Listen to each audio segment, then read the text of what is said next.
गांव के लोग, बाहर के लोग यही कहते थे कि एक गांव की लड़की है जो आज डलाईपुरवा गांव से आज जापान तक पहुंच पाई है। मेरा नाम पूजा है। मैं उत्तर प्रदेश के बाराबंकी जिले के डलाईपुरवा गांव में रहने वाली हूं। सर, मैंने भूसा धूल पृथक्करण यंत्र बनाया था। हमारा छप्पर नुमा घर है। छोटी सी जो डिब्बी जलाई जाती है हम उससे जलाकर पहले पढ़ते थे हम। अब वो छोटी सी जो बैटरी आती है बल्ब जलाकर, अब उससे अब सब लोग पढ़ते हैं। से मैम अभी तो पेटेंट हो रहा है।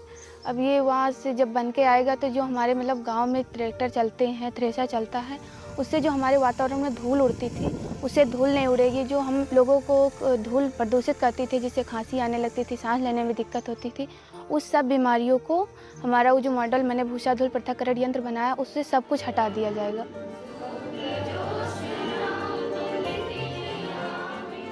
ये कहानी है 17 साल की पूजा की, जिन्होंने हालात के सामने हार नहीं मानी और एक सपना देखा। उनका सपना न केवल पूरा हुआ बल्कि उसकी गूंज विदेश तक सुनाई दी। यूपी के बाराबंकी जिले की रहने वाली पूजा जब 8वीं में पढ़ती थी तब उन्होंने अपने स्कूल प्रोजेक्ट में धूल रहित थ्रेसर का मॉडल बनाया।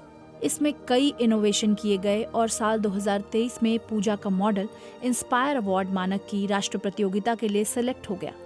इस प्रतियोगिता में पूरे भारत से 60 प्रतिभागियों को राष्ट्रीय स्तर पर विजयी घोषित किया गया, जिसमें उत्तर प्रदेश से पूजा अकेली थी।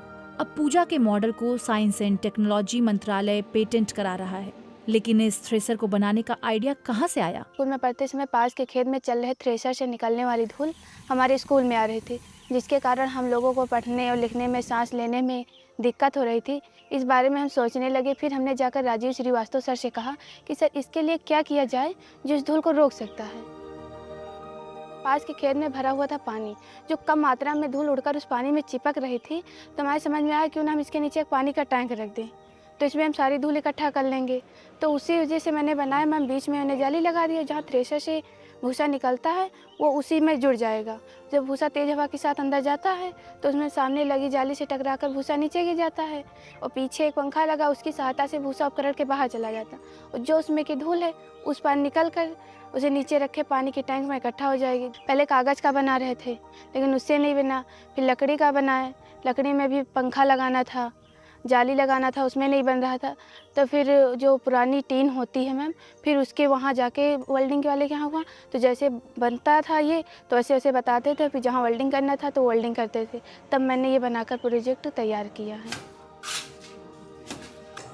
पूजा को मिलाकर उनका 7 लोगों का परिवार है। पिता दिहाड़ी मजदूरी करते हैं और माँ स्कूल में रसोइये का काम करती हैं। जब हम बना रहे थे तो गांव के लोग, बाहर के लोग जो जान पाए कि मतलब ऐसा कुछ कर रही हैं, तो सब लोग यही कहते थे कि ये मतलब क्या दिमाग अपना लगा रही हो, क्या पैसे खर्च कर रही हो, इसमें तुमको क्या मिलेगा। लेकिन मैम उन लोगों की बात मैंने सुनी नहीं। हम तो यही नहीं सोचे थे कि अपने हम यहाँ गांव से बाराबंकी तक जाएंगे। बस इतना सफदरगंज पढ़ने जाते थे, वो यही सोचते थे। सफदरगंज के आगे कहीं हम जाने को भी नहीं सोचे थे। मम्मी पापा हमारे यही बोलते हैं, कम है तो क्या हुआ, नहीं खाएंगे, 2 दिन नहीं खाएंगे, 4 दिन नहीं खाएंगे। मम्मी पापा रोने भी लगते हैं कि पढ़ लो, पढ़ने से सब कुछ है, नहीं पढ़ोगी तो कुछ भी नहीं है। पूजा के इस मॉडल को बनाने में उनके टीचर की भूमिका अहम रही है। बच्चे से पूछा जाता है कि आप अपने आसपास कुछ ऐसे परिवेश में कोई ऐसी चीज़ देखिए, आपने कोई समस्या ढूंढिए। 300 शब्दों में लिखना होता है और ऑडियो वीडियो बना करके भेजना होता है। यदि कोई प्रोजेक्ट बन भी गया है प्रोटोटाइप, तो उसको भी बना के हम डिस्प्ले उनको फोटो वगैरह भेज सकते हैं। और उसके लिए उनके साथ एक मार्गदर्शक टीचर लगता है, और पूजा के साथ मैं गाइड टीचर के रूप में जुड़ा, और मुझे खुशी है कि मैं गाइड टीचर के रूप में रहा और उसके इतनी दूर तक मैं ले जा पाया। ये योजना स्टूडेंट को साइंस और टेक्नोलॉजी के क्षेत्र में प्रोत्साहित करने के लिए लाई गई है, और मॉडल बनाने के लिए विभाग से 10,000 रुपए की राशि मदद के तौर पर दी जाती है। जब हम इसके सार्वभौमिक परिणाम के बारे में चर्चा किए तो वास्तव में इस बच्ची का जो भूसा पृथक्करण मशीन इसने बनाया, उससे अगर देखा जाए कि अगर इससे हम निजात पा लें तो ऐसी बहुत बड़ी आबादी हमारी जो लंग्स की समस्याएं हैं उस बीमारी से निजात पा सकती है। इसी पर अभी भी काम हो रहा है। साल 2006 में इंस्पायर अवार्ड मानक योजना की शुरुआत हुई। इनमें जो टॉप 60 मॉडल होते हैं उन्हें जापान में सकुरा साइंस एक्सचेंज प्रोग्राम में शामिल होने का मौका मिलता है और इसी लिस्ट में पूजा का नाम भी शुमार हुआ।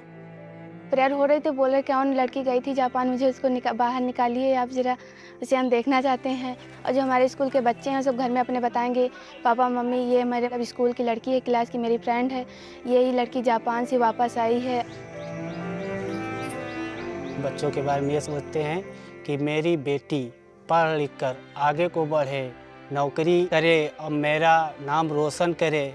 और इतना ही नाम मेरा रोशन काफ़ी हो गया गरीब आदमी को, जो मेरी बेटी जापान से जाकर से ही लौट आई। हम इतने में बहुत खुश हैं।